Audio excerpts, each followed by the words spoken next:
Galacticos! The Clásico is only 24 hours away. We couldn't be more excited, and we're even more excited because we have a very, very special guest. Kay Muri, thank you so much for being with us. She's a very seasoned, experienced Madridista. She worked for Real Madrid television for 7 years. She's part of the house. She's now working for beIN Sports in the United States. Kay, thank you for being with us. Thank you so much for having me, and what a big game we have on Saturday. Yeah, it is. We think you're as excited as we are. And talking about these Clásicos, can you remember with 7 years in the house, how many Clásicos did you attend? You know what? I would sometimes try to work this out, and if I actually sat down, I probably could, but I would say it was at least 16, because I remember it felt like there was about 25 Clásicos 1 year. It just kept happening. So I'd say overall it was about 16, and there have been highs and lows with those Clásicos that I did attend. Yeah, especially in the last 8 years, highs and lows. Totally agree with you. So let's go into the game. I want to talk about the strengths that you see for Real Madrid and Barcelona. What do you think the strengths are for Real Madrid coming into this game? For Real Madrid, it's Keylor. It has to be Keylor Navas. Great to see that he'll be back in action, because he's been so strong. And at times, in many of the games that he has played, he's been the best player on the pitch, which you don't say too often for a goalkeeper. And I think he instills that confidence in them at the back as well. We know that he's not allowed a goal at the Bernabeu this season, so that as well will really instill more confidence into them going into this. He's definitely one of the biggest strengths, and also Marcelo, who's been absolutely on fire this season. He's got much more experience these days. He's got the leadership skills too, but he always has that ability to do just something special. You'd be pitch-side watching him, and he would just never fail to impress you with something new that you had never expected him to do before. He's definitely got that about him. He's worked on his defensive areas as well under Rafa Benitez.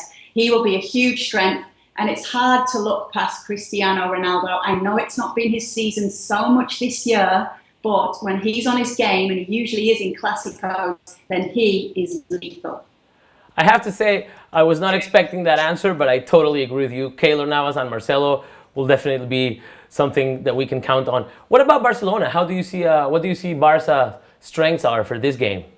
The strength, a huge strength right now, is that partnership between Luis Suarez and Neymar. It's frightening. The last 17 goals have been scored by the two of them. They really are clicking. They've got the chemistry. They understand each other so well. When you look at Luis Suarez, he's not fazed by the big games. If he gets his chance, he will take it, and he'll usually score it as well. So he is so dangerous. And Neymar is not only impressing with the football that he's showing us, all these tricks and skills, he's actually earning points as well. So it's style as well as success when it comes to Neymar and Barcelona right now. And it really is hard to look past that front two, because they have been fantastic this season.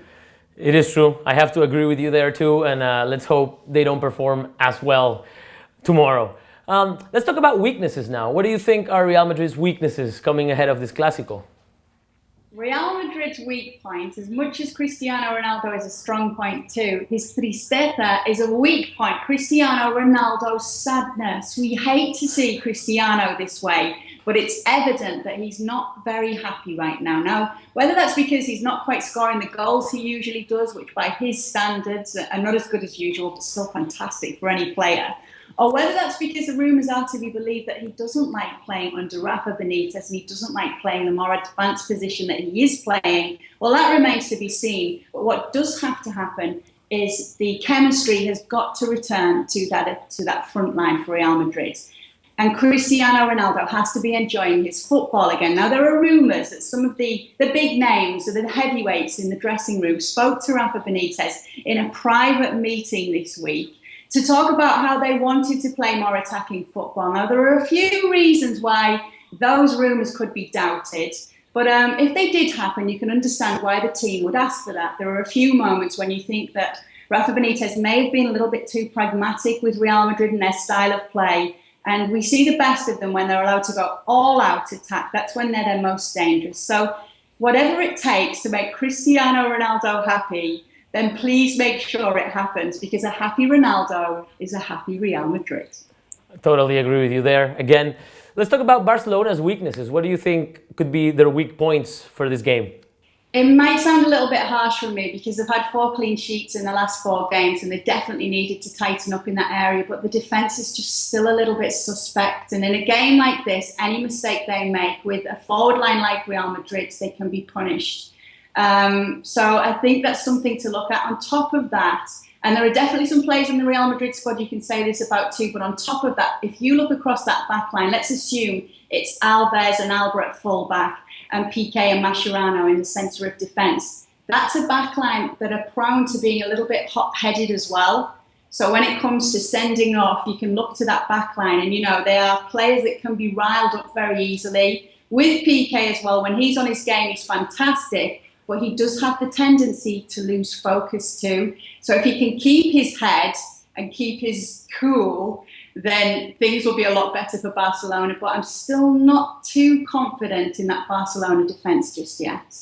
Yeah, and especially you mentioned Piqué, and I think it will be maybe emotionally a very intense evening for Piqué with the whole rumors if he's going to be booed. We'll see what happens. But thank you, Kay, so much for those very interesting insights. Let me ask you, would you like to tell us a funny anecdote, or what's your best or your most memorable memory from all those Clásicos you attended? It was my first Clásico at the Camp Nou. It was very late December, and it was a Clásico that Real Madrid won because of a single goal by Julio Baptista. Now afterwards, myself and my cameraman took a wrong turn and we were walking down some tunnel in the Camp Nou and we bumped into all our players, all the Real Madrid players, just fresh off the pitch, all celebrating on the way into the dressing room.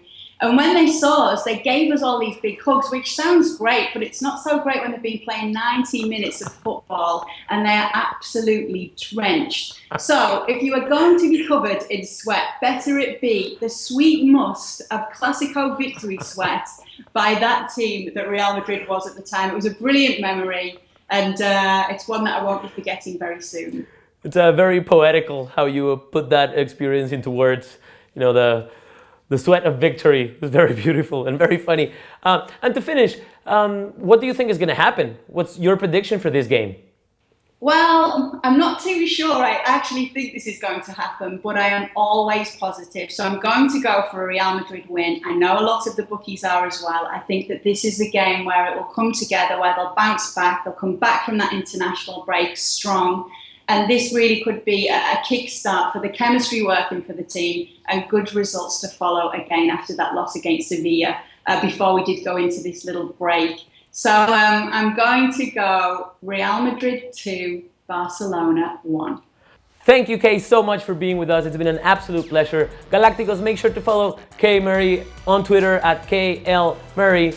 And you know what to do, guys. Hit like, subscribe, follow us on Twitter at Real Galacticos, Snapchat, Instagram. We're everywhere. And we're going to be in the Bernabeu for the Clásico. We'll see you after that.